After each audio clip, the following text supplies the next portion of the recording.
todos, hola a todas. Estamos aquí en nuestra segunda charla de Future Makers. Para quien no se haya unido hasta ahora, estas charlas son una forma desde la que en Time Out nos asomamos un poco al futuro, a un futuro que parece cercano, pero que si pensamos en perspectiva, y ya lo averiguaremos ahora dentro de un ratito, es una eternidad.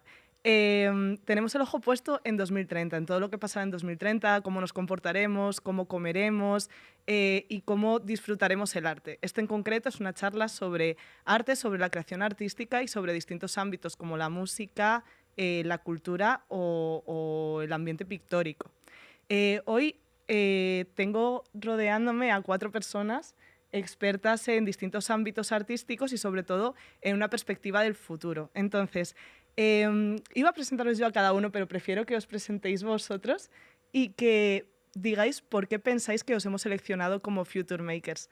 Si quieres empezar tú, Lucía. Sí, empiezo yo. Bueno, yo soy Lucía y soy CEO de Break Event. Básicamente, muy rápido, es una plataforma que lo que hace es predecir el número de entradas que van a vender en los conciertos, nuestros clientes, qué precio es el más adecuado para X concierto, qué artistas son los mejores para X ciudad, etcétera, ¿no? Al final, trabajamos también con inteligencia artificial y supongo que por eso me habréis llamado, por la experiencia que tengo trabajando con nuevas tecnologías, en este caso con tema de inteligencia artificial, dentro de lo que es la industria de la música. Muy bien. Alfonso, cuéntanos. Bueno, pues yo, paradójicamente para mí, creo que es la parte más difícil de todo el debate, ¿no? El presentarse. Pero bueno, yo diría que hago cosas con datos y con inteligencia artificial, divulgo y la parte de por qué me habéis llamado me resulta un misterio, la verdad. Supongo que sí, porque soy muy majete o algo así, ¿no? Supongo.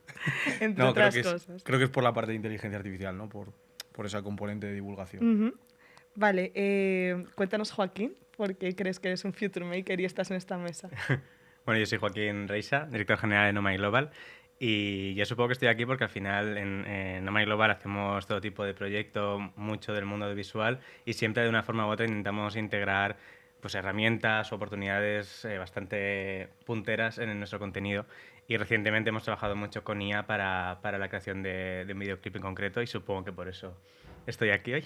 Muy bien. ¿Y Carmen, por último? Pues yo soy Carmen Ballesta, soy cofundadora de Ovilum Art, una plataforma de arte digital, y socia de Tax7, que es una consultora de arte New Media. Y bueno, creo que me habéis seleccionado aquí porque trabajo constantemente con artistas que empiezan a utilizar la inteligencia artificial como nuevo medio de trabajo para creación de obras. Muy bien, pues yo creo que la presentación da bastantes pistas de por dónde va a ir esta charla y este debate. Y claro, como estamos en este ámbito y con un poco de miedo de que de aquí a las 2 semanas seguramente que se emita, igual se quede atrás porque esto va muy rápido, no he querido empezar este debate hablando yo, sino preguntando a GPT-4, a ChatGPT, ¿qué piensa sobre las tendencias en 2030? ¿Cómo será el arte en 2030? ¿Vale? Entonces, esto no veía en el guión, o sea, le he preguntado de antemano por si acaso me fallaba el wifi, ¿vale? y le he preguntado simplemente, me gustaría que me resumieras en una frase los 3 términos principales que marcarán la creación artística en el año 2030, ¿vale? Y GPT-4 me ha contestado, en el año 2030, la creación artística estará marcada por la inteligencia artificial, la realidad virtual y la sostenibilidad. Y os quiero preguntar a vosotros, ¿estáis de acuerdo con GPT-4? Yo creo que más de 2030 es de ahora, Sí. pero sí estoy completamente de acuerdo. Sí, sobre todo, bueno, al menos en lo que es industria de la música, el tema sostenibilidad está a la orden del día, el tema de inteligencia artificial también se está metiendo muchísimo en esos temas, así que yo pienso que sí, realidad virtual, pues luego comentaremos, ¿no? Pero se está trabajando mucho en la experiencia, sobre todo en tema live. Alfonso, ¿qué opinas? Yo voy a empezar por otra cosa, ¿qué te parece? Mira, Venga, dale. has dicho esto de las 2 semanas y me molaría puntualizarlo, ¿no? Que hemos dicho que en 2 semanas, si nos esperamos, iba a estar atrás. A mí me gusta dar un mensaje, digo, hablando desde la parte de inteligencia artificial, que esto no va tan deprisa como nos estamos pensando. O sea, Vale. que hay veces que nos estamos flipando por encima de nuestras posibilidades. Es decir, el avance es rápido en muchísimos sectores, no solo en la IA. Lo que pasa es que entramos en una espiral de inmediatez intrínseca al ser humano que piensa que mañana va a salir algo que desbanca lo anterior. Vale. Es que las bases llevan siendo así muchísimo tiempo. Entonces, estoy de acuerdo con eso, pero creo que más que inteligencia artificial, realidad virtual y sostenibilidad, hay un componente en la cultura que va a ser humano. Y eso Vale, va a estar en 2030 seguro, por mi parte, vamos. muy bien. Por aquí, ¿qué pensamos, Joaquín? Sí, estoy de acuerdo. O sea, yo creo que la inteligencia artificial jugará un papel más de herramienta y ahí creo un factor más que no lo he mencionado, que yo creo que será más importante incluso que la realidad virtual, que es la realidad aumentada. Porque al final la realidad virtual implica este momento gafas grandes, desconectar de la realidad. Es como un momento más de paro lo que estoy haciendo para meterme aquí. Creo que la realidad aumentada a muy corto plazo va a entrar en nuestras vidas muy de golpe y eso sí que creo que como no te obliga a salir de donde estás, sino que simplemente aumenta lo que ya estás viendo, sí que creo que va a entrar mucho en nuestras vidas y que de cara a 2030 va a jugar un papel fundamental. Pues fíjate que yo creo que ahí va a ser un poco el mix entre realidad aumentada y realidad virtual, porque sí que es verdad que las nuevas gafas que ya se empiezan a hacer y que ya hay bueno, una empresa tecnológica muy potente que en septiembre supuestamente es lo que nos dicen, sale, va a ser un poco pues eso, realidad virtual y realidad aumentada. Y creo que realmente en tema gafas es el futuro. Y desde luego en tema arte, la inteligencia artificial, no ya como decías tú en 2030, sino en 2025, tendencia absoluta el uso de la inteligencia artificial. ¿Creéis que de cara a 2025 ya, ¿vale? 2025-2030, ¿vale? Proyectemos como en un futuro cercano. ¿Existirá el arte sin la inteligencia artificial? Por supuesto que sí. Sí, claro. Sí. ¿Seguirá existiendo la creación Sí, artística sí. completamente analógica, digamos? Sí. Totalmente. Yo creo que la inteligencia artificial es simplemente un nuevo medio, o sea, una nueva herramienta para crear arte, pero no significa, no implica que se dejen de utilizar las otras, ¿no?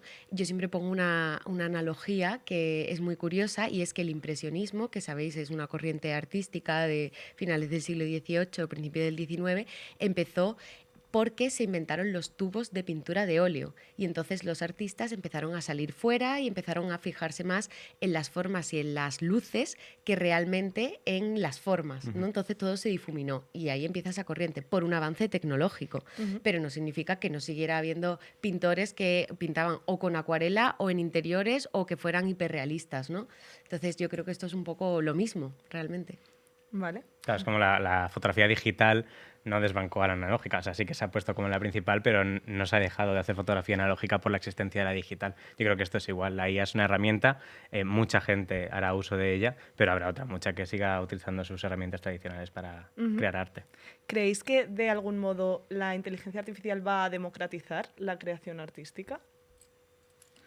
No lo creo. Yo creo que es que va a existir siempre un factor humano. Al final es como hablabais, es un apoyo, es una ayuda extra a un creador, ¿no?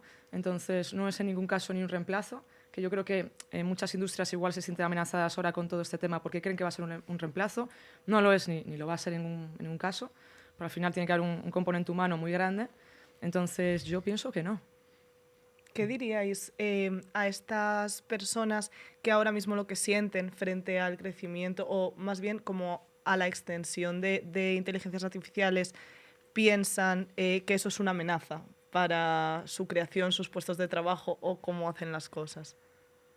Yo aquí, si me dejáis, iba a decir que estoy súper de acuerdo con lo que habéis dicho y que hay una frase que dice que no es el indio, o sea, no son las flechas, es el indio, ¿no? Que es en plan, que no es cuestión de que venga la inteligencia artificial o venga no sé qué, es la persona la que tiene que impulsar eso. Y de cara a perder trabajo, pues por supuesto, inevitablemente, no va a ser ni lo que tienen muchos tecno-optimistas de ¡buah! Esto va a ser la salvación, ni va a ser una catástrofe. Siempre se va a quedar un poco en el medio. Y me viene a la cabeza pues, la serie esta de las chicas del cable. Hay puestos de trabajo que se han perdido por innovaciones tecnológicas y la solución para mí o la manera de no quedarte atrás es educación. Y muchas veces ni siquiera educación reglada. Es formación por tu cuenta, estar en la ola.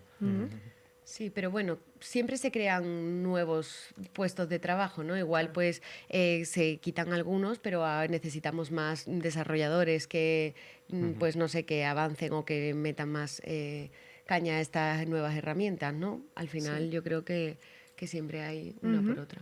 Vale, vamos a hablar de cada uno de vuestros sectores, digamos, de cómo creéis que la inteligencia artificial avanzará estos sectores de cara a 2030, ¿vale? No hablando sobre la actualidad, sino qué imagináis que pasará en 2030 en vuestros sectores. Si quieres, Lucía, empezar con el mundo de la música un poco. ¿Cómo crees que será la música en 2030? Sí. En el mío, pues depende de la rama, ¿no? En la rama artística, pues como comentábamos antes también, pues tema creación artística, pues está teniendo una entrada muy fuerte, yo creo, la inteligencia artificial, sobre todo para ayudar a los creadores. Y luego, yo, por ejemplo, en el caso del live también se está avanzando muchísimo más, procesos procesos de toma de decisiones que se trabajaba solo con la intuición, ahora se están teniendo en cuenta mucha más información, mucho más análisis de datos, y esto es un punto, pues yo creo que muy bueno, en este caso, para la industria de la música. Luego, un poco también en conexión con la pregunta que hiciste antes, pienso que hay que hablar de esto con transparencia. Y hay que explicar a la gente con transparencia cómo funciona para que no piensen que efectivamente que es un reemplazo, porque no lo es, ¿no? Entonces yo creo que siendo transparentes ellos no se van a sentir amenazados a la hora de trabajar con ella, y pienso que es por el camino por el que hay que ir, ¿no? Para que en 2030 pues, estemos en una posición muchísimo mejor que la que estamos a día de hoy. ¿Cómo va a ser, en términos así más concretos, la creación musical en 2030? ¿Cómo la imaginas? Yo pienso que va a evolucionar bastante, porque al final es un proceso que se sigue trabajando desde que llegó la inteligencia artificial, al menos ahora, ¿no? Hace muchos años se trabajaba de la misma forma, entonces yo creo que se va a revolucionar un poco ese proceso de creación, pero nunca va a ser un reemplazo, ¿no? Aunque sí que han salido muy buenas canciones, ¿no? Y que creo que estamos todos flipando un poco con lo que se puede llegar a hacer en ese sentido, pero yo creo que va a ser un apoyo más a la persona que esté creando el contenido. Por esa rama, Carmen, ¿qué piensas que va a suceder en el mundo pictórico, más de arte y de compraventa de arte en 2030? Pues bueno, yo creo que, como hemos dicho, muchos artistas empezarán seguirán algunos y otros empezarán a utilizar esta herramienta, pero que es verdad que no todos solamente usarán inteligencia artificial, ¿no? Y hay mucha gente que dice, ay, no, qué miedo, si es que ya cualquiera puede ser artista. No, perdona. O sea, es que incluso para utilizar la inteligencia artificial tienes que tener la idea y tienes que saber cómo decírselo a la máquina, a ese software, y no es nada de fácil. Y luego también que es mucho conectar puntos. O sea, no solo es escribir 4 palabras y que un software te diga y te dé un prompt, que es como se llama, sino que también tienes que conectar mucho software para que una obra realmente no sobresalga sobre las otras. Bueno, no sé. Creo que está por ver, pero realmente yo creo que será una nueva herramienta y que cambiará, pero no será lo único que hay. Joaquín, en el tema de la creatividad, de la creación de vídeo, pero también en las industrias creativas y en general, ¿cómo crees que...? Un poco en la línea de lo que comentabas, ¿no? Al final, yo creo que la inteligencia artificial nunca va a ser el fin, sino que es un medio para llegar a algo. Siempre necesitas el factor humano y el factor creativo. En el mundo audiovisual concreto y en esta parte narrativa, lo que sí que creo es, en base a lo que decías antes, que va a ayudar a, en cierta manera, a democratizar la creación de contenido a nivel de dar herramientas a gente que igual pues antes no las tenía. Por ejemplo, a la hora de crear una pieza audiovisual, en la parte de edición, la IA va a entrar en muchos aspectos de esa edición para pues alguien que igual no tiene por qué tener tantos conocimientos de cierto campo dentro de la edición, con la IA va a ser mucho más factible poder llevarlo a cabo. Y entonces eso sí que creo que va a estar como más al alcance de todos y va a permitir facilitar el proceso técnico creativo para que las historias, la parte más creativa explote, te permita como dedicar más parte de tu tiempo, de tu proyecto a la parte creativa, sabiendo que la técnica está apoyada con la IA. ¿Qué opinas tú sobre lo que es la globalidad del mundo cultural? ¿Cómo te lo imaginas en 2030? ¿Qué va a suceder? Yo me he quedado con una frase que ha dicho Carmen sobre que una obra sobresalga de las demás, que es difícil. Y me ha venido un ejemplo a la cabeza y es: todo el mundo puede hacer una ensalada o todo el mundo puede hacer una pizza, pero ¿qué restaurantes triunfan haciendo ensaladas o haciendo pizzas? O una hamburguesa o cualquier tipo de cosa. O sea, la receta Qué buena analogía, ¿eh? No lo había pensado nunca, pero es verdad. La receta está ahí y al final el hecho de que un negocio o una obra de arte destaque sobre las demás no depende únicamente de la herramienta que utilizas.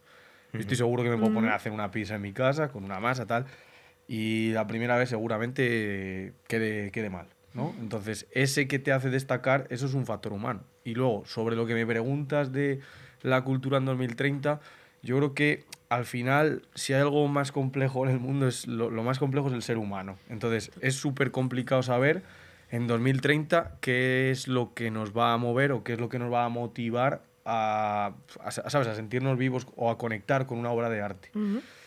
Entonces yo diría que va a haber un pequeño retroceso que me estoy yo aquí jugando, porque estoy empezando a notar que hay gente que vuelve a querer las cosas como mucho más humanas, mucho más simples, y también una corriente que está creciendo mucho ahí. O sea, yo ahora conozco amigos que les está gustando pintar con café, llevar una libreta y un boli y hacer dibujos. Eso yo llevaba mucho tiempo sin verlo. Eso se ha notado mucho en todos los sectores, yo creo, sobre todo en el creativo, a raíz de la pandemia. O sea, con la pandemia que hubo esa desconexión humana de unos con otros, en cuando terminó, ha habido un boom descomunal en cuanto a querer contenido cercano, real, transparente. Y es verdad que la IA, dentro de eso, no lo es mucho, ¿no? Es como... Porque como todavía está empezando y hay mucha gente que no la entiende bien, es como, ¿qué está haciendo esto? ¿Cómo es capaz de crear una imagen? Tal? Y hay cierta quizás desconexión con ese concepto de IA porque es lo contrario a cercano, transparente y humano, ¿no? Sabes que yo creo que estoy muy de acuerdo con eso, porque es verdad que vivimos la era digital. Estamos petados de pantallas por todos lados. Y es normal que los artistas empiecen a crear con tecnología y con herramientas digitales, vale, pero también como sociedad estamos tan cansados de las pantallas, porque además trabajamos 12, 14 horas al día, todos los días, ordenador, móvil, tablet, que es verdad que cuando llega nuestro tiempo medio libre de desconexión, o sea, yo el fin de semana intento no coger el móvil, literalmente, porque digo, bueno, pues mira, si me he perdido una foto, pues no la hago, ¿qué voy a hacer? Pero es que si no, acabo agotada. Y creo que es que hay un poco dos vertientes que están pasando, que es una de utilizar la tecnología a tope porque es lo que tenemos y es lo más fácil y es lo mejor que hay ahora mismo, pero también el ser humano necesita desconectarse. Y es verdad que por eso hay estas dos vertientes tan heavies. Como tú decías. O sea, ¿creéis eso en 2030 se polarizará? ¿Habrá personas que se hayan desconectado de lo digital? Pues ya está polarizado bastante. Eso es lo que te iba a decir. Yo creo que ya está. Que no me quiero yo disparar en un pie, ¿eh? Que yo quiero que la gente haga proyectos con inteligencia artificial, que aquí tenemos que trabajar y tenemos que sobrevivir. Total. Pero sí que creo, o sea, sí que hasta yo mismo. O sea, a mí me gusta mucho la tecnología, me gusta mucho la innovación, estoy metido en el sector de lleno, pero igual llega el fin de semana y me apetece irme a un parque a sentarme así boca arriba, ¿sabes? Y mirar el cielo. Literal. No quiero saber nada de pantallas, ni de móviles, ni de innovación, ni de ChatGPT, ¿sabes?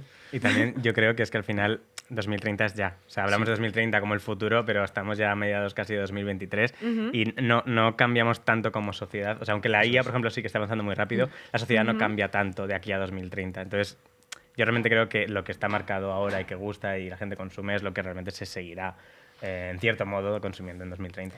O sea, que no imagináis como un 2030 ya con gafas de realidad aumentada y todo el mundo por la calle. Yo creo que, o sea, salió el boom ahora a nivel pues, redes sociales, medios, etcétera, pero la inteligencia artificial lleva muchísimos más años de los que pensamos.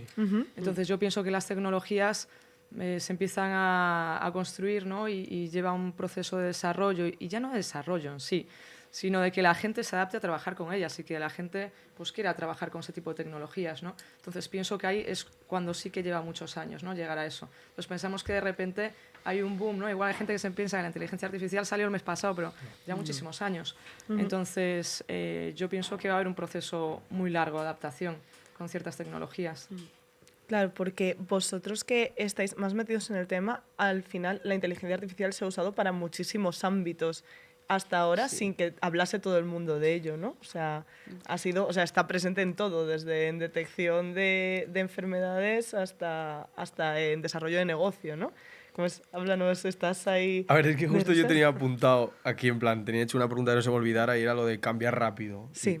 Que es que no está cambiando tan rápido, ¿sabes? Yo llevo haciendo proyectos ya casi 8 años de inteligencia artificial. ¿Qué pasa? Pues que ahora hay una rama concreta que son modelos generativos y a eso se le está llamando IA y se está dejando de ver un montón de cosas. Por ejemplo, que comentábamos antes lo que hacéis vosotros de la predicción del precio de las entradas, del número de personas. Esos son modelos más clásicos. Es que me fastidia decir clásicos porque son súper rompedores, pero que ya parece que son como súper obsoletos. Pero hasta una recta, ¿sabes? De regresión, que es algo como muy matemático, muy básico, se sigue utilizando y sigue sirviendo para poner riesgo a un crédito, para conceder hipotecas, para saber si un correo es spam o no. millones de cosas. Un ejemplo muy claro de algo que gente suele hablar todo el rato, que es el algoritmo de las redes sociales, ¿no? El algoritmo de Instagram, el algoritmo de TikTok. Realmente no es un algoritmo, no es una fórmula matemática, es una inteligencia artificial que va cambiando y va variando, pero no es un algoritmo como la gente habla. Entonces, es un ejemplo de que realmente lleva mucho más tiempo con nosotros de lo que parece. Totalmente. Muy bien, o sea, me parece súper interesante porque realmente esto nos lleva a este ámbito de que no es que todo esté cambiando tan rápido, sino que el foco de la sociedad se pone en un punto y parece que de repente han surgido como setas, estas, como dices tú, o sea, inteligencias artificiales generativas, que parece que es todo el foco de la inteligencia artificial. Pero en industrias culturales, por ejemplo, la inteligencia artificial va por otros derroteros también, o sea, como es tu empresa. Si nos puedes contar un poco qué puede ser la inteligencia artificial más allá de un modelo generativo, que es de lo que habla ahora mismo todo el mundo, de un DALL-E o de un ChatGPT. En nuestro caso hacemos algo bastante más diferente, ¿no? Al final, ¿qué es lo que comentabas tú? Es algo bastante fácil, porque los clientes a veces se piensan que tenemos la NASA montada o algo y para nada, ¿no? Al final es algo bastante sencillo. Lo que pasa es que se está haciendo algo relativamente sencillo a nivel de modelos predictivos y demás, pero dentro de una industria que no trabajaba nunca con esto, ¿no? Entonces, a nada que vean un cambio, pues ya es como algo muy grande. Pero se están haciendo muchísimas más cosas de las que no se están hablando. Ahora, en la industria de la música está habiendo un cambio, una revolución increíble. Y pienso que es verdad que es una industria que pues, le ha podido costar más adaptarse a las tecnologías, pero a mí por lo menos me está sorprendiendo en muchos aspectos el cómo está aceptando esto, ¿no? Al menos con nosotros, hay algún caso que no, pero bueno, como en todo, ¿no? Pero por lo general está entrando bastante bien, porque al final lo que quieren es adoptar tecnologías que les ayuden a ser más eficientes, a ahorrarse costes, a obtener mayores beneficios, etcétera, ¿no? Entonces, cuando ven eso, por eso comentaba el tema de que hay que ser transparentes y decirles, mira, esto funciona así, estos son los datos que están analizando, entonces para que ellos sepan exactamente cómo funciona y no sientan que es una amenaza. O sea, que ahora mismo, por ejemplo, tu empresa es bastante interesante en el sentido de que si se adoptan tecnologías así a gran escala, realmente podremos ver artistas tocar en una ciudad secundaria y no en Madrid y Barcelona, por ejemplo, y cosas por el estilo. Eso es. De hecho, el objetivo de la empresa o la misión que tenemos nosotros como empresa es llegar a hacer crecer la cultura, ¿no? En la cultura tanto en géneros, porque hay géneros que sí que se demandan, lo que pasa es que igual no se sabe, ¿no? Y entonces poder hacer un match perfecto entre la oferta cultural que hay y la gente que quiera ir a esos eventos, ¿no? Porque pasa muchas veces que igual pues no lo llenas porque pues no era el artista que tenías que llevar en X ciudad por el tipo de público que hay o lo que sea, o hay ciudades en las que pues no están llegando ciertos artistas, porque al final, por desgracia, siempre Madrid y Barcelona y 3 más, ¿no? Que lo haces un poco por tema riesgo, pero al final con ese tipo de herramientas reduces el riesgo y te puedes permitir el analizar otras ciudades y el poder llevar ciertos artistas a otras ciudades en las que no han tocado nunca.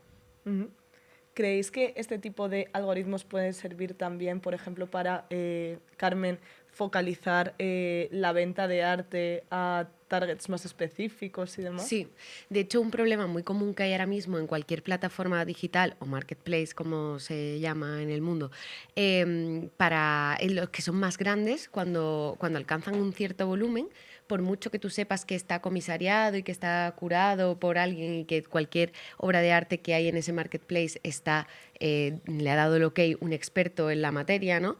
El problema es que es muy complicado encontrar artistas que te gusten.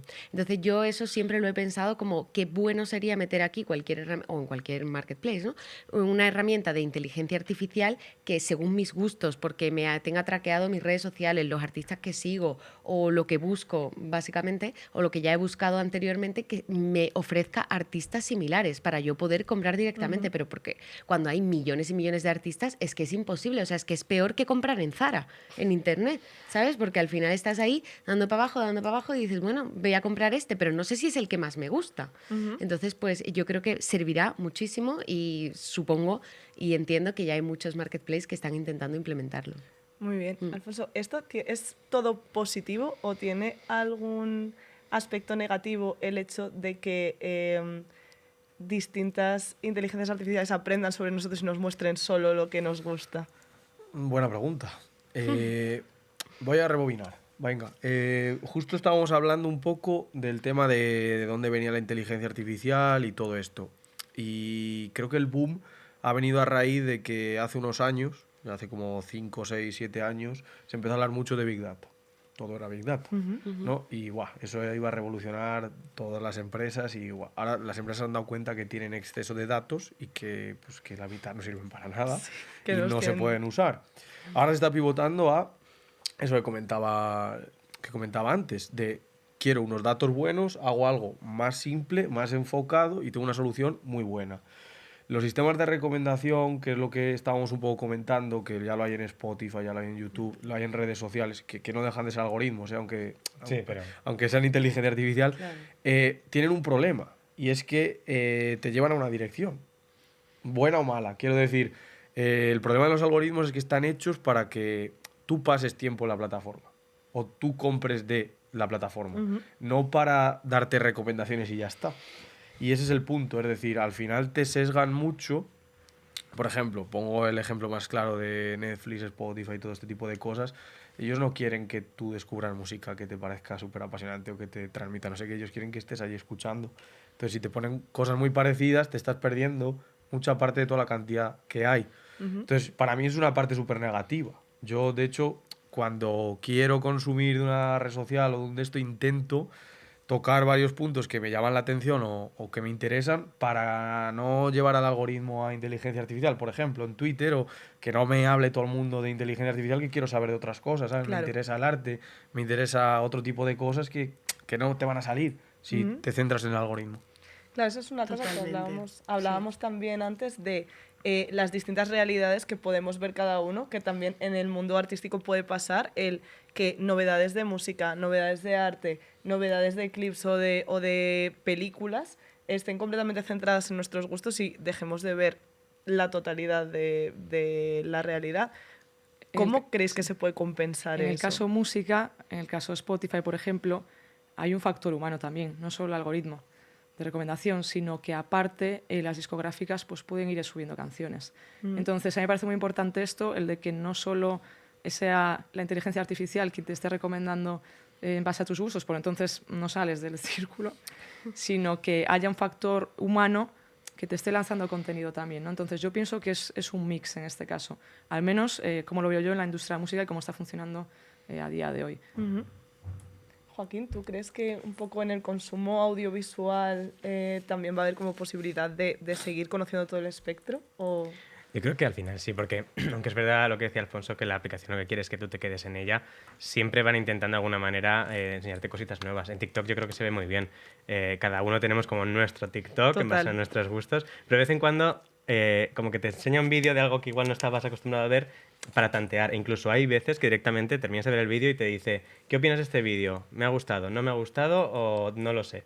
Puedes elegir, ¿no? Entonces la aplicación inevitablemente va tanteando para también ampliar tu variedad de gustos, saber de repente si descubre que te interesa algo que pensaba que no, igual hay más posibilidades de que te quedes en la aplicación.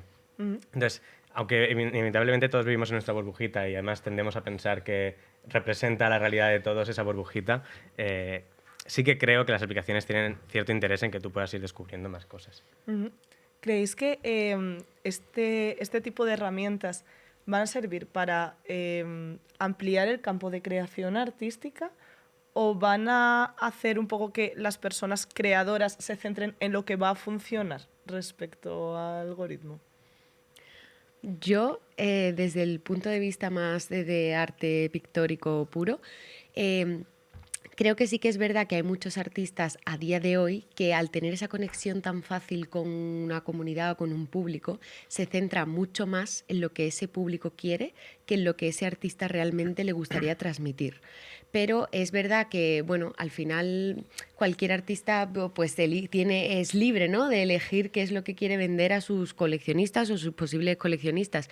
Y sí que es verdad que anteriormente, cuando no existían las redes sociales y que los artistas la única forma que tenían de conectar con coleccionistas era a través de sus galerías, sí que tenían ese nexo de unión, ¿no?, esa media parte, básicamente, que hacía que el galerista pues vendiera a los coleccionistas la obra tal y como el artista quería. Ahora muchos de ellos lo hacen solos y sí que es verdad que que veo, desde mi punto de vista, que hay una tendencia que tiran a lo más comercial. Y eso, pues bueno, es que es como todo. ¿Es bueno o es malo? Bueno, pues no lo sé, pero está pasando. Sí, la música funciona exactamente igual. De hecho, por un momento pensé que estabas hablando de música, pero porque es exactamente lo mismo, ¿no? Pero sí, yo creo que, a ver, hay también algunas tareas mecánicas que yo creo que ayudan a resolver y el artista se puede centrar más en cosas que aportan más valor, ¿no? Por ejemplo, hablábamos antes de que si va a ser un problema el tema de inteligencia artificial a la hora de creación musical, pero es que un artista tiene que ganarse al público en directo también. No es solo la canción, ¿no? No, los artistas no son artistas de estudio, la mayoría de ellos. Entonces, creo que no, vamos, que es un mix, ¿no?, entre ambas cosas. Yo creo que en la creación de contenido en redes, además, se ha diversificado aún más, porque al final, con el gran boom de las plataformas, hubo mucha gente que adaptó su contenido a la tendencia, inevitablemente al final tenías a miles de personas haciendo lo mismo. Y eso ha provocado que el contenido en plataformas se haya hecho mucho en nicho. O sea, ahora está muy en auge el contenido nicho, donde igual estás llegando a un público mucho menor, pero estás con un tema muy específico. Porque al final de lo otro ya tienes a miles y miles de personas haciendo lo mismo una y otra vez. Y la gente está eligiendo un contenido que sea más específico en cuanto a intereses, con creadores de contenido que se especializan o se diferencian del de al lado por el motivo que sea, comunicación, estilo, lo que sea. Y creo que se ha convertido como esta doble rama de creadores que comunican en masa y en tendencia, y luego el contenido en nicho. Y está cogiendo mucho peso el nicho. Entonces creo que existe esa dualidad más que quizás en otros sectores. ¿Y no crees que el contenido de nicho también se ha vuelto un poco fusilante? Quiero decir, ¿En qué o sea, sentido? yo me meto en muchos nichos y para mí el 70% del contenido es el mismo. O sea, te pongo el ejemplo de la IA, porque ahora está en auge. Ajá. Yo entro en Twitter y a mí me da vergüenza. O sea, yo he tomado la dirección de me callo, ¿sabes? En plan, yo tengo mi contenido, hago mi contenido a mi estilo, divulgo, vengo a charlas de estas, que agradezco mucho la invitación, por cierto, pero lees todo y todos son 5 trucos para usar ChatGPT. Y yo eso no considero que sea contenido de nicho, ¿eh? O sea, la temática es nicho en el sentido de que es IA, pero no, nicho es a nivel casi conexión con el creador en cuestión, que ha definido un estilo concreto por su forma de comunicar, por lo que comunica y por la manera en la que está narrado, y eso te lo convierte en nicho. Que sea temática IA, no creo que sea contenido de nicho. O sea, ¿no te refieres a 5 consejos de IA? No lo veo en contenido de nicho, lo veo en contenido de mass media dentro de la temática IA. El ASMR es contenido de nicho. Claro, Bueno, ni siquiera ya, porque ya también se ha masificado mucho. O sea, contenido de nicho para mí, por ejemplo, sería una persona que te habla de cómo, o sea, acaba de comprar una casa y dentro de esa casa tiene un jardín en concreto donde va a decidir montarte un pond, un laguito, un estanque, y llenarlo con ranas del norte del país. Entonces es muy o sea, nicho. más específico? Claro, está muy bajado. Entonces tú dices, ay, pues mira, el mundo jardinería me gusta y tal, y sigues a esta persona porque te está contando esa historia y es única, ¿no? Al de al lado no te está contando esto mismo. O sea, no es jardinería, es este momento hiper nicho. Yo creo que es que ahora mismo tenemos todo, tanta información, porque tenemos un acceso tan fácil a ella, todos, que es verdad que al final pues sabemos siempre casi de lo mismo, ¿vale? Pero contados de diferentes formas. Y eso es lo que te pasa a ti, Alfonso, cuando entras en Twitter, o a mí misma, vamos. Yo vengo de Nueva York, que os he contado antes, de la feria de NFTs de Nueva York, que, bueno, al final es la feria de NFTs más importante del mundo. Y había todos los días 50 charlas. Os juro que había muy pocas que contasen algo que yo no supiera. Claro. Y yo no creo que sea la excepción, ¿sabéis lo que os digo, no? Sí. Entonces, es que es verdad que creo que es parte un problema por tener tan fácil acceso todos a contenido de YouTube, de Twitter, de Instagram, en el que todos decimos pues lo que sabemos o lo que hay, que es que no hay más. Claro. Justo a eso me refería. O sea, no era tanto... O sea, yo no entendía el nicho... O sea, para mí, la inteligencia artificial generativa y ChatGPT para mí es nicho. No sé si igual me estoy... Temática nicho, pero quizás Temática no, nicho. no formato de contenido. Vale, es que eso ahí lo he perdido. Al final con el boom de las redes sociales se saturó el mercado, Sí. todo el mundo hacía lo mismo y podías encontrar, en su momento era lo de pues el reto de la canela, todas estas movidas, los challenges, todo esto se hipermasificó, todo el mundo hacía lo mismo y podías encontrar en un canal lo mismo que en el otro. Entonces eso hubo una tendencia a vamos a especializando nuestro contenido inevitablemente y la gente harta de consumir lo mismo una y otra vez empezó a seguir contenido más específico. Llegas a menos gente, porque no todo el mundo está interesado en la misma temática, pero la gente a la que llegas tienes una conexión mucho más directa, que para comunicación de branding y cosas así tiene mucho más valor, porque sabes que estás comunicando a una audiencia que 100% tiene interés en lo que cuentas. Qué bueno. O sea, me ha venido a la cabeza una imagen, no sé si la habéis visto, de como una comparativa entre los vídeos que sacaban los youtubers actuales reaccionando a X cosa y era como que había 300 personas con una Con la portada misma portada. muy Sí. parecida. Justo. Ya. A eso me refería. Eso es más Sí, media. sí. Y de hecho, ese mass media ahora es una de esas comparaciones de reacciones era reaccionó a ChatGPT. Sí. Entonces, es como algo que realmente, incluso eso, podemos hablar de nicho, Regu, porque ya estamos, o sea, pues, por ejemplo, un medio como este, que al final es de difusión, o sea, no es específico de tecnología, ya estamos hablando sobre esto. Entonces, por eso nos interesa teneros a vosotros también para abrir un poco las miras de todo esto y decir, vale, no es todo o sea, que te vayan a escribir los textos o que te vayan a hacer una imagen ahora mismo con DALL-E con los ojos un poco desfigurados, pero bueno, ya se solucionará en 2030. Con los dedos eso. raros. Sí, con dedos raros. Vale, creo que en cuanto a inteligencia artificial hemos hablado bastante, nos habéis dado bastantes pistas y ahora quiero como proyectar hacia otro de estos puntos del futuro que ya nos mencionaba también GPT-4, que es la realidad virtual, ¿vale? Quiero que me contéis un poco, dentro de las industrias artísticas, que eso también me parece súper interesante, si seguiremos estando de forma presencial en los lugares o visitaremos galerías, cines, conciertos y demás desde casa. Una cosa así súper básica primero para introducir el tema para personas que todavía no se imaginan asistir a un concierto a full de energía desde su sofá. Yo creo que no, porque, por ejemplo, en el caso de los conciertos es muy claro, ¿no?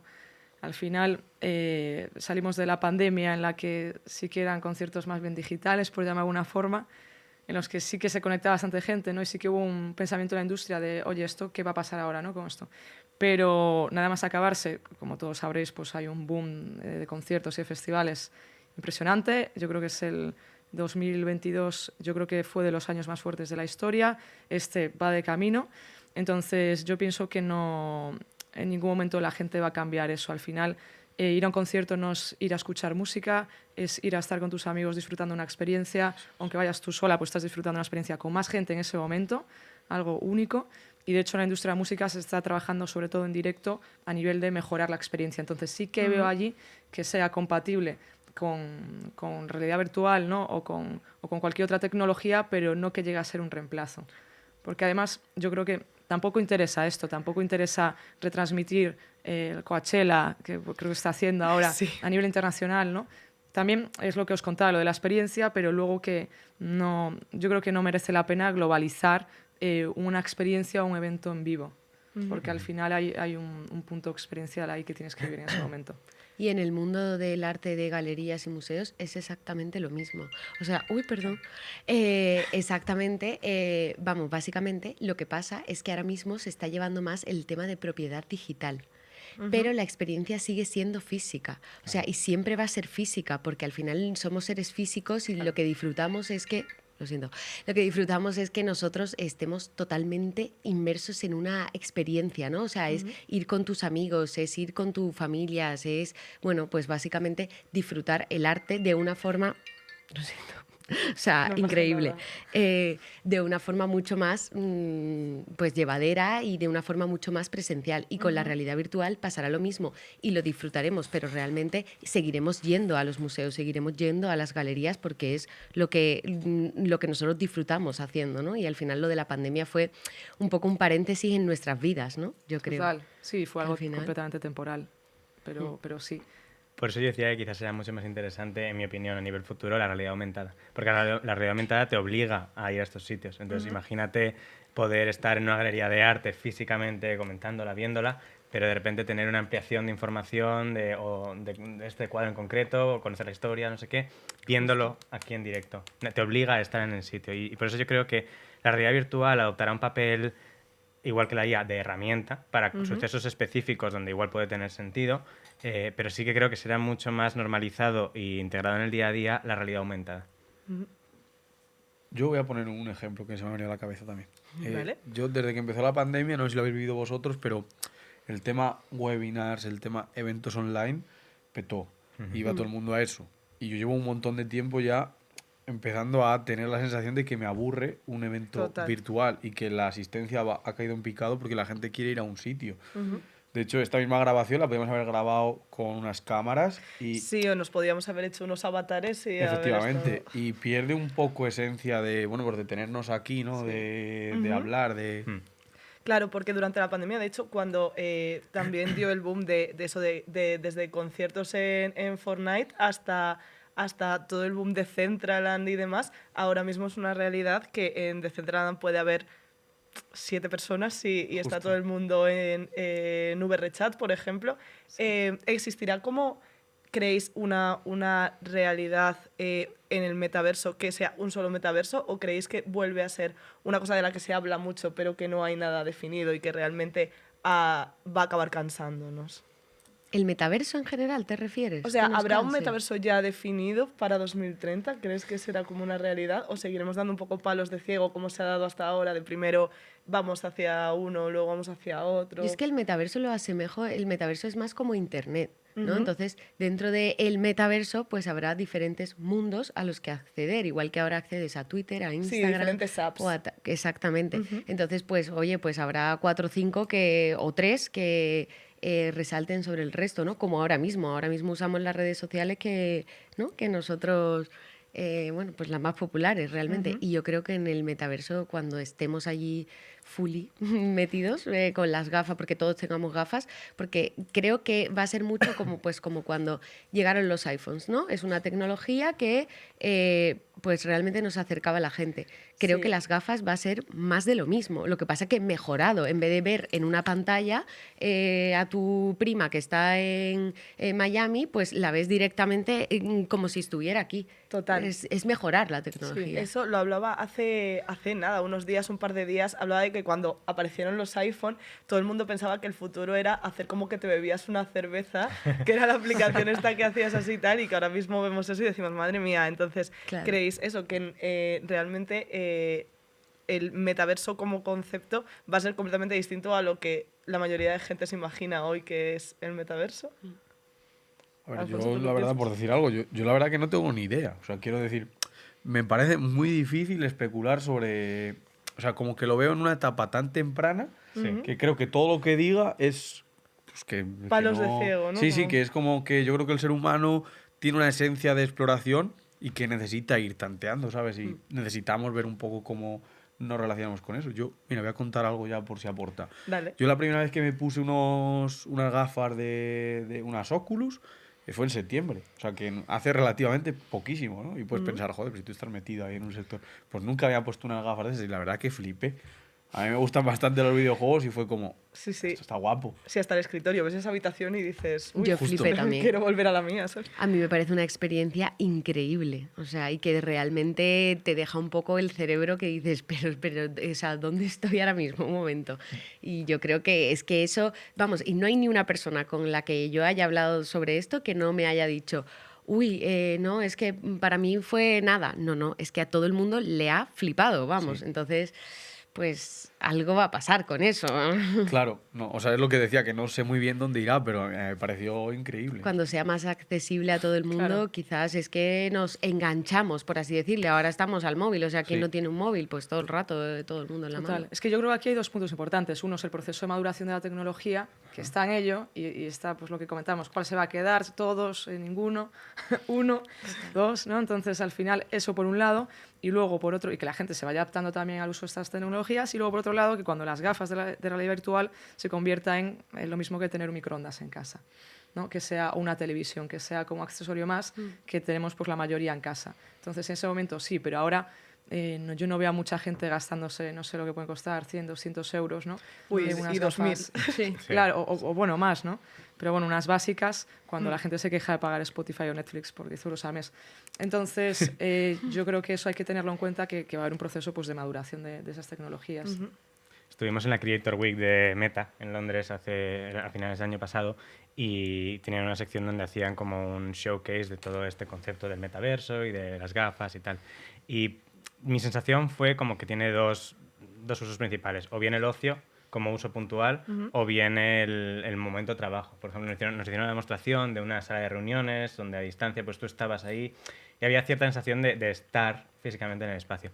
Pero es verdad, creo que lo interesante es la comparación que has hecho tú de tener un microondas en casa frente al iPhone. El iPhone es algo que llevas siempre encima. El iPhone o el Apple Watch es algo que llevas y que accedes si tienes uso. El microondas es algo que usas cuando necesitas. No estás todo el rato usando. Yo creo que las gafas de realidad virtual al final será eso. Es un elemento que tendrás en casa y que recurrirás pues, cuando quieras jugar a X videojuego o cuando de repente haya una macroconferencia en tu empresa y necesites estar todos en el mismo sitio y no se pueda desplazar, pues estás. Sea algo más puntual. El metaverso como tal, yo soy un poco de los que tiene dudas. Creo que fue una cosa que intentó implantar Meta de forma muy brusca, que ahora se han dado cuenta de que igual fue muy brusca y han frenado un poquito el ritmo. Y bueno, pues que está efectivamente en una fase tan inicial que es muy complejo definirlo. Pero bueno, que nos servirá, ¿no? No sé si visteis el anuncio ese de Meta que decía la educación cambiará y salían los niños con el profesor que se ponían las gafas y estaban en la antigua Roma. O sea, qué flipe aprender así historia en vez de chapando el libro. Totalmente. Vamos, es que... Y se te va a quedar mucho más fácil, vamos, no me digas que no. Entonces... ¿No? Ahí lo veo difícil porque la educación, implantar algo un poco nuevo, sí, o sea, hay tablets en las aulas, pero la manera de educar y de, o sea, no cambia tanto. Entonces, es guapísimo, pero luego a ver a qué nivel entra, qué profesores y qué gente quiere entrar en esa tecnología, porque ahora mismo se está hablando de prohibir ChatGPT. Ya. En lugar de replantearnos, oye, aquí hay un problema en la educación, vamos a ver si somos capaces de abordarlo, no vamos a prohibir cosas nuevas que vienen muy mal. Claro, es que, o sea, en vez de prohibir lo nuevo, ¿no? Vamos a aceptarlo y a decir, bueno, ¿y ahora cómo evaluamos, ¿no? Teniendo chat GPT. Claro. Bueno. Vale. Es que, sí, Di, yo creo que aquí tía. la cuestión también pasa mucho en mi industria, que es que en vez de tratar de adaptarse es como bloquearlo, ¿no? O eliminarlo. Y es un problema porque al final si la gente quiere seguir utilizando eso, eso no se va a bloquear ni se va a parar. Entonces, si tú no eres capaz de adaptarte, al final vas a llegar muy tarde. Vale, me está encantando esto, o sea, está siendo muy guay escucharos a todos, pero voy a virar de tema porque si no se nos va el tiempo y no podemos abarcar todo. La verdad es que es un tema que da para 4 horas de estar aquí charlando fácilmente, pero solo tenemos una. Así que vamos a el mundo NFT, ¿vale? Otro tema del que se habla mucho, se habla a unos niveles cada vez más extendidos, pero que mucha gente todavía no ha llegado a entender del todo, ¿no? O sea, Carmen, en el mundo del arte hemos visto los CryptoPunks petándolo, hemos visto obras por las que gente paga millones y otra gente dice esto lo hago yo con 4 píxeles así en el Paint y ya está. Cuéntanos un poco ahora mismo cómo está el mercado NFT y cómo crees que estará en 2030. ¿Estará más democratizado? ¿Habremos asumido más que es una nueva tenencia de arte? ¿O? Vale, pues, a ver, NFT, como muchos de vosotros sabéis, es un apunte electrónico en una base de datos inmutable y descentralizada, que es la blockchain, y que nos sirve para registrar la propiedad de un activo digital. ¿Vale? Entonces, NFT se le está llamando a el arte, pero realmente NFT puede ser y será cualquier cosa en el futuro. Entonces, sabiendo eso, ahora mismo tenemos que hacer una diferenciación, que es además la diferenciación que hace el Art Basel Report con UBS, siempre hacen un report del mercado del arte. Y desde que salieron los NFTs, diferencia entre coleccionables y arte digital, siendo ambos NFTs. Entonces, pues coleccionables los monos, por ejemplo, porque valor artístico realmente como tal no tiene, más allá de lo que le haya costado a Yuga Labs, que fueron los que los hicieron, el diseño de esos monos, pero tampoco hay un artista como tal detrás. Entonces, pues la revalorización de esos coleccionables o cómo esté ahora mismo el mercado realmente es una cuestión completamente volátil. Se asemeja más a las criptomonedas. Pues bueno, si hay más gente que lo quiere comprar porque se le ha dado más bola en redes sociales o lo que sea, pues subirá el precio y si no, pues bajará y pegará un pico como ha pasado con muchos proyectos de coleccionables. Respecto al arte, es un valor un poco más seguro. Es exactamente como el arte tradicional. Al final tú compras arte a prueba de inflación o a prueba de crisis económica porque sabes que pase lo que pase, el arte es un valor seguro porque depende solo del artista y de la trayectoria profesional de una persona, no de una sociedad y de toda su economía, ¿no? Entonces, pues sí que es verdad que ahora el único problema que hay en torno al arte digital es que la gente no entiende muy bien para qué sirve, ¿no? Una de las preguntas que siempre me hacen los coleccionistas cuando van a comprar obras de arte digital en Ovilum, que es nuestra plataforma, es ¿y qué? ¿Me lo pongo de fondo de pantalla? Y es como no, hay marcos digitales que los pones en tu casa y os puedo asegurar que ni una persona pasa desapercibido. O sea, tienes ahí una pintura de Monet, igual invitas a alguien a tu casa y ni la ve, pero tienes una pantalla en la que hay obra digital y todo el mundo se para. Vamos, por experiencia, ¿no? Y hay miles ya de marcas que cada vez salen más con marcos digitales. Entonces, pues sí que bueno, yo creo que es la reeducación de la sociedad de que la propiedad digital existe y que que se puede exponer. Totalmente. Alfonso, ¿tú qué piensas sobre este tema de NFT? ¿Crees que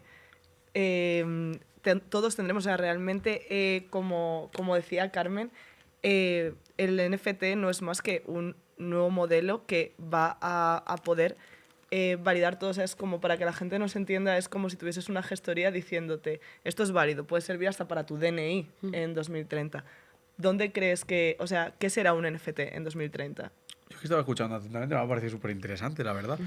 Y yo separaría un poco lo del NFT de la blockchain, ¿no? Y por saber qué habrá en 2030, pues yo creo que habrá gente que esté más metida y que tendrá sus coleccionables, tendrá su arte digital, y luego habrá utilidades también de los NFTs, incluso en industria, para verificar que un alimento tiene una cierta traza de que, yo qué sé, por ejemplo, tú quieres asegurarte de que el animal no ha sufrido y tal, y ahora mismo te tienes que fiar de un cero.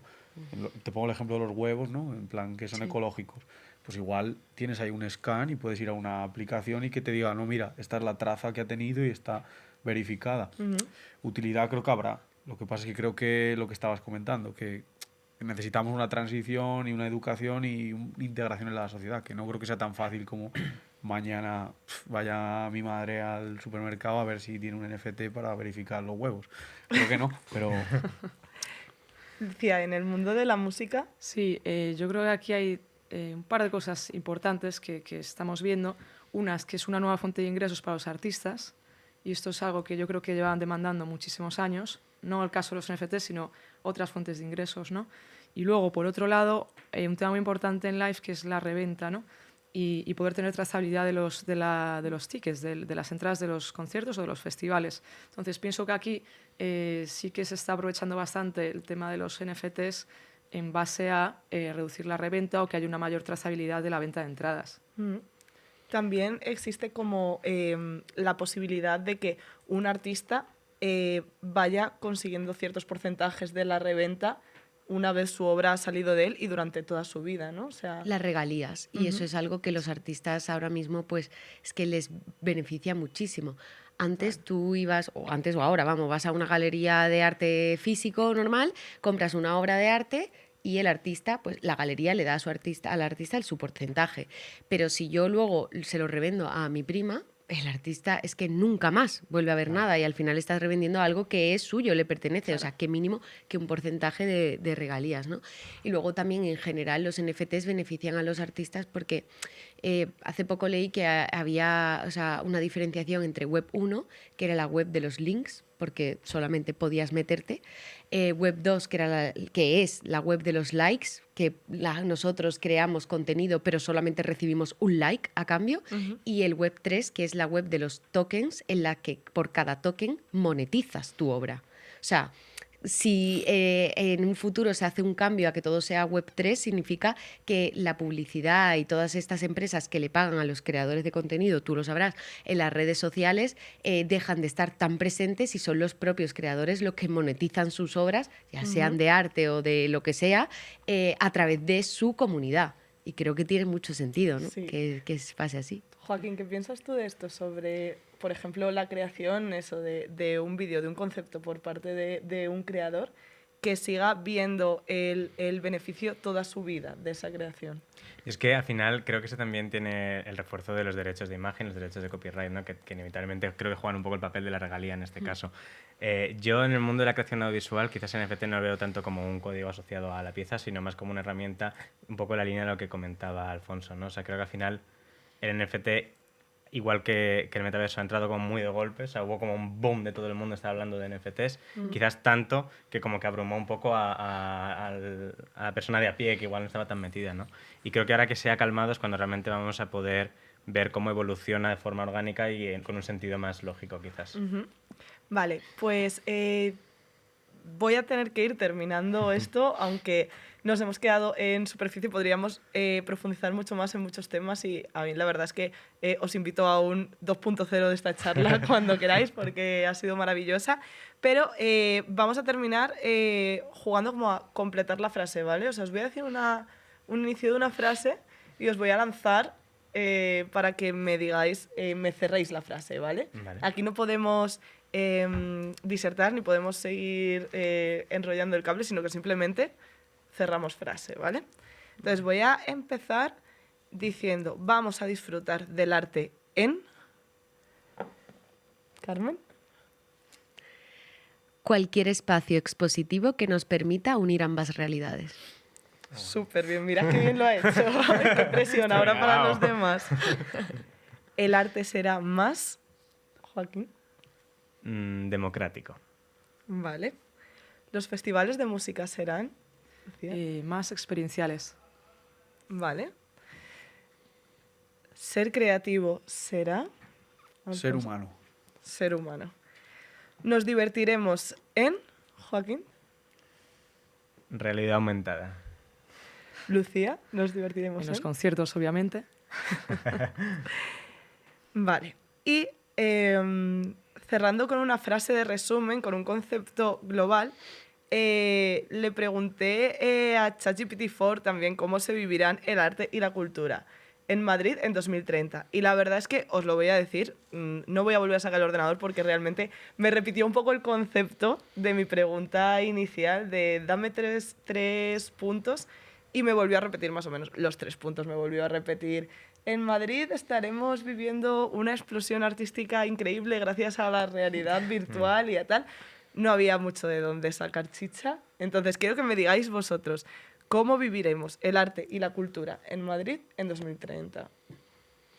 Pues yo creo que lo viviremos como lo vivimos ahora, pero con más posibilidades, ¿no? Con una ampliación de medios y formas, tanto en la música como en el arte digital, el cine, ¿no? Al final yo creo que después, sobre todo de este año del año pasado que tuvimos de pandemia, se ha demostrado que somos seres culturales, que nos gusta consumir cultura y que nos gusta consumir arte y que es también nuestra vía de escape para desconectar.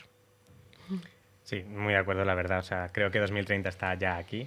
No habrá tantos cambios, pero tendremos más herramientas para disfrutar de la cultura. Yo es que estoy totalmente de acuerdo, quiero decir. Creo que va a ser así. Luego, me gustaría que fuera como mucho más conectado con la realidad. Que no Vale. tiene ni por qué ser virtual ni aumentada.